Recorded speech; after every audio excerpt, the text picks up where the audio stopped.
ಬಿಜೆಪಿಯಿಂದ ಇಬ್ಬರು ಶಾಸಕರ ಉಚ್ಚಾಟನೆ ಆಗಿದೆ. ಉಚ್ಚಾಟನೆಗೆ ಬಿಜೆಪಿ ರಾಜ್ಯಾಧ್ಯಕ್ಷ ವಿಜಯೇಂದ್ರ ಸಮರ್ಥನೆಯನ್ನ ಮಾಡ್ಕೊಳ್ಳೇಬೇಕಲ್ಲ ಇನ್ನೇ. ಪಕ್ಷ ವಿರೋಧಿ ಚಟುವಟಿಕೆ ಹಿನ್ನೆಲೆಯಲ್ಲಿ ಇಬ್ಬರು ಶಾಸಕರ ಉಚ್ಚಾಟನೆ ಆಗಿದೆ ಅನ್ನುವಂಥದ್ದು. ಇಬ್ಬರ ಬಗ್ಗೆ ಕಾಂಗ್ರೆಸ್ಗೆ ಚಿಂತೆ ಯಾಕೆ ಅಂತ ವಿಜೇಂದ್ರ ಅವರು ಹೇಳಿದ್ದಾರೆ. ಬಿಜೆಪಿಯಿಂದ ಇಬ್ಬರು ಶಾಸಕರ ಉಚ್ಚಾಟನೆ ಆಗಿದ್ದಕ್ಕೆ ಬಿಜೆಪಿಯ ರಾಜ್ಯಾಧ್ಯಕ್ಷ ಶಾಸಕರಾದಂಥ ವಿಜಯೇಂದ್ರ ಅವರು ಮಾತನಾಡಿದ್ದಾರೆ, ಸಮರ್ಥನೆಯನ್ನ ಮಾಡಿಕೊಂಡಿದ್ದಾರೆ. ಪಕ್ಷ ವಿರೋಧ ಚಟುವಟಿಕೆ ಹಿನ್ನೆಲೆಯಲ್ಲಿ ಅವರನ್ನ ಉಚ್ಚಾಟನೆ ಮಾಡಲಾಗಿದೆ ಅಂತ ಹೇಳಿದ್ದಾರೆ. ಜೊತೆಗೆ ಅವ್ರ ಬಗ್ಗೆ ಯಾಕೆ ಕಾಂಗ್ರೆಸ್ಸಿಗೆ ಅಷ್ಟೊಂದು ಅತೀವವಾದಂಥ ಪ್ರೀತಿ ಅನ್ನುವಂಥ ಮಾತನ್ನ ಕೂಡ ವಿಜಯೇಂದ್ರ ಅವರು ಆಡಿದ್ದಾರೆ. ಜನತಾ ಪಾರ್ಟಿಯ ಕೇಂದ್ರ ಶಿಸ್ತು ಸಮಿತಿ ಶಾಸಕರಾಗಿರ್ತಕ್ಕಂಥ ಶಿವರಾಮ್ ಹೆಬ್ಬಾರ್ ಪಕ್ಷ ವಿರೋಧಿ ಚಟುವಟಿಕೆಗಳನ್ನು ಏನು ಮಾಡಿದ್ರು, ರಾಜ್ಯದಲ್ಲೂ ಸಹ ನಮ್ಮ ಕೋರ್ ಕಮಿಟಿನೂ ಕೂಡ ಹಲವಾರು ಬಾರಿ ಚರ್ಚೆ ಮಾಡಿ ಕೇಂದ್ರಕ್ಕೂ ಕೂಡ ನಾವು ಒತ್ತಾಯ ಮಾಡಿದ್ವಿ. ಒಂದು ನಿರ್ಧಾರವನ್ನು ತೆಗೆದುಕೊಳ್ಬೇಕು, ಶಿಸ್ತು ಕ್ರಮವನ್ನು ಕೈಗೊಳ್ಳಬೇಕು ಅಂತೇಳಿ ನಮ್ಮ ಅಭಿಪ್ರಾಯಗಳನ್ನು ತಿಳಿಸಿದಂಥ ಸಂದರ್ಭದಲ್ಲಿ ಬಿಜೆಪಿಯ ಕೇಂದ್ರದ ಶಿಸ್ತು ಸಮಿತಿ ಶಿವರಾಮ್ ಹೆಬ್ಬಾರ್ ಶಾಸಕರನ್ನು 6 ವರ್ಷಗಳ ಕಾಲ ಅಮಾನತನ್ನು ಮಾಡಿರ್ತಕ್ಕಂಥದ್ದು. ನಮಗೆ ಬಂದಿರತಕ್ಕಂಥ ಮಾಹಿತಿಯ ಪ್ರಕಾರ ಇದೇ ನಿರ್ಧಾರವು ಕೂಡ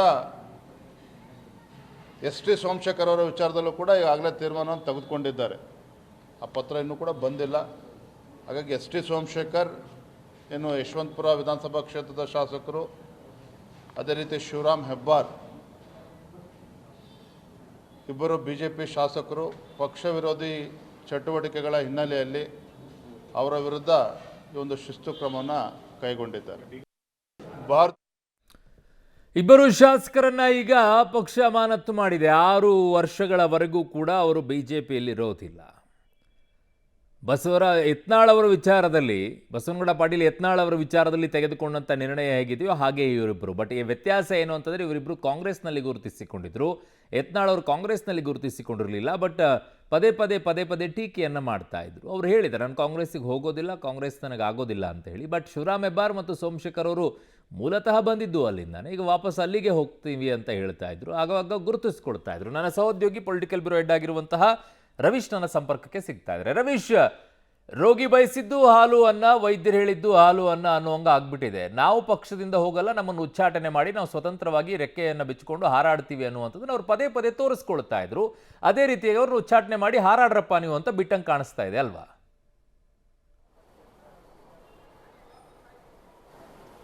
ಅರುಣ್, ಖಂಡಿತವಾಗಿ ಕೂಡ ಬಿಜೆಪಿಗೆ ಬೇರೆ ಮಾರ್ಗ ಇರಲಿಲ್ಲ. ಯಾಕೆಂದರೆ ಅವರ ವಿರುದ್ಧ ಕಠಿಣ ಕ್ರಮ ಅಂದರೆ ಇದಕ್ಕಿಂತ ಹೆಚ್ಚಾಗಿ ಬೇರೆದು ಮಾಡೋದಕ್ಕೆ ಆಗೋದಿಲ್ಲ. ಆ ಕಾರಣಗಳಿಗೋಸ್ಕರವಾಗಿ ಅಂತೂ ಇಂತೂ 7 ವರ್ಷದ ಬಳಿಕ ಈ ಒಂದು ಕ್ರಮಕ್ಕೆ ಬಿಜೆಪಿ ಹೈಕಮಾಂಡ್ ಮುಂದಾಗಿರ್ತಕ್ಕಂಥದ್ದು.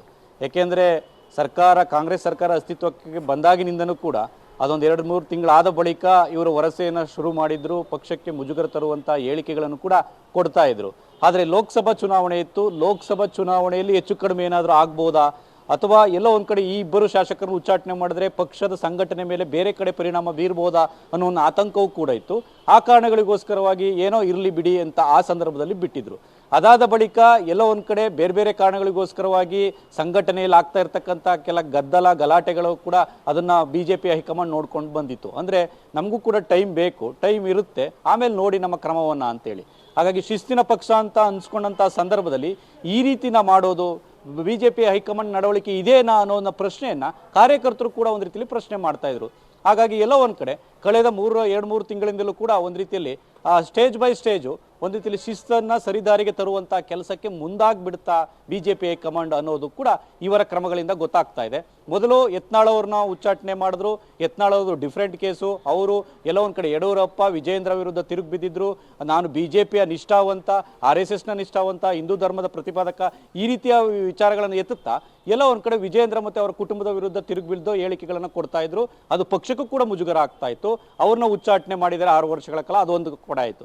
ಈಗ ಎಲ್ಲ ಒಂದು ಕಡೆ ಪಕ್ಷದ ವೇದಿಕೆಗಳಲ್ಲಿ ಸಭೆ ಸಮಾರಂಭಗಳಲ್ಲಿ ಭಾಗವಹಿಸ್ತಾ ಇರಲಿಲ್ಲ, ಆದರೆ ಕಾಂಗ್ರೆಸ್ನ CM ಮತ್ತು DCM ಅವರು ಭಾಗವಹಿಸುವಂಥ ಕಾರ್ಯಕ್ರಮಗಳು ಭಾಗವಹಿಸ್ತಾ ಇದ್ರು, ಅವರಿಗೆ ಜೈಕಾರವನ್ನು ಹಾಕ್ತಾ ಇದ್ರು. ಆದರೆ BJP ಪಕ್ಷದ ವಿರುದ್ಧ ಕೆಲ ವಿಚಾರಗಳನ್ನು ಕೂಡ ಒಂದು ರೀತಿಯಲ್ಲಿ ಮಾತನಾಡ್ತಾ ಇದ್ರು. ಹಾಗಾಗಿ ಇದು ಪಕ್ಷಕ್ಕೆ ದೊಡ್ಡ ಮಟ್ಟದ ಮುಜುಗರ ಉಂಟು ಮಾಡ್ತಾ ಇತ್ತು. ಈಗ ಶಿವರಾಮ್ ಹೆಬ್ಬಾರ್ ಮತ್ತು ಸೋಮಶೇಖರ್ ಅವರನ್ನು ಕೂಡ ಉಚ್ಚಾಟನೆ ಮಾಡಿದ್ದಾರೆ. ಹಾಗಾಗಿ ಮುಂದೆ ನಾವು ಎಲ್ಲ ಒಂದು ಕಡೆ ಸ್ಟ್ರೀಮ್ ಲೈನ್ಗೆ ತರ್ತಾ ಇದ್ದೇವೆ, ಸಂಘಟನೆಯನ್ನು ನಾವು ಮಾಡಬೇಕಾಗಿದೆ. ಈಗ ಆಗಬೇಕಾಗಿರ್ತಕ್ಕಂಥದ್ದು ಏನೂ ಇಲ್ಲ. 2, 3, 4 ಜನ ಶಾಸಕರು ಏನಾದರೂ ಕಳ್ಕೊಂಡ್ರು ಕೂಡ ನಮಗೇನಿಲ್ಲ, ನಾವು ವಿರೋಧ ಪಕ್ಷದಲ್ಲಿ ಹೇಗಿದ್ರು ಕೂಡ ಇದ್ದೇವೆ ಅನ್ನೋ ಮನೋಭಾವನೆಯಿಂದ ಸಂಘಟನೆಯನ್ನು ಒಂದು ರೀತಿಯಲ್ಲಿ ಶಕ್ತಿಯುತವಾಗಿ ಮತ್ತೆ ಒಂದು ರೀತಿಯಲ್ಲಿ ರಿಫಾರ್ಮ್ ತರೋದಕ್ಕೆ BJP ಹೈಕಮಾಂಡ್ ಮುಂದಾಗಿರ್ಬೋದು. ಆ ಕಾರಣಗಳಿಗೋಸ್ಕರವಾಗಿ ಈ ಒಂದು ಉಚ್ಚಾಟನೆಯನ್ನು ಮಾಡಿದ್ದಾರೆ. ಹಾಗಾಗಿ ಮುಂದೆ ಯಾರಾದರೂ ಅಶಿಸ್ತನ್ನು ತೋರಿದ್ರೆ ಅವ್ರಿಗೂ ಕೂಡ ಇದೇ ದಾರಿ ಅನ್ನೋ ಸಂದೇಶವನ್ನು ಕೂಡ ರವಾನೆ ಮಾಡಿದಂತಿದೆ. ಹಾಗಾಗಿ ಮುಂದಿನ ಪ್ರಕ್ರಿಯೆಗಳು BJP ಹೈಕಮಾಂಡ್ ಹೇಗಿರುತ್ತೆ ಅನ್ನೋದು ಕೂಡ ಕಾದು ನೋಡಬೇಕು ಅವರು. ಓಕೆ ರವೀಶ್, ನಿಮ್ಮೆಲ್ಲ ಮಾಹಿತಿಗೆ ಧನ್ಯವಾದಗಳು. ಸೊ ಈಗ ಪಕ್ಷ ವಿರೋಧ ಚಟುವಟಿಕೆ ಹಿನ್ನೆಲೆಯಲ್ಲಿ 2 ಶಾಸಕರನ್ನ ಈಗ ಅಮಾನತು ಮಾಡಲಾಗಿದೆ. 2 ಶಾಸಕರನ್ನ ಉಚ್ಚಾಟನೆ ಮಾಡಿದ್ದಾರೆ. ಅದಕ್ಕೆ ಕಾರಣ ಕಾಂಗ್ರೆಸ್ ಜೊತೆಗೆ ಗುರುತಿಸಿಕೊಂಡಿದ್ದು, ಪದೇ ಪದೇ ಶಿಸ್ತನ್ನು ಉಲ್ಲಂಘನೆ ಮಾಡಿದ್ದು.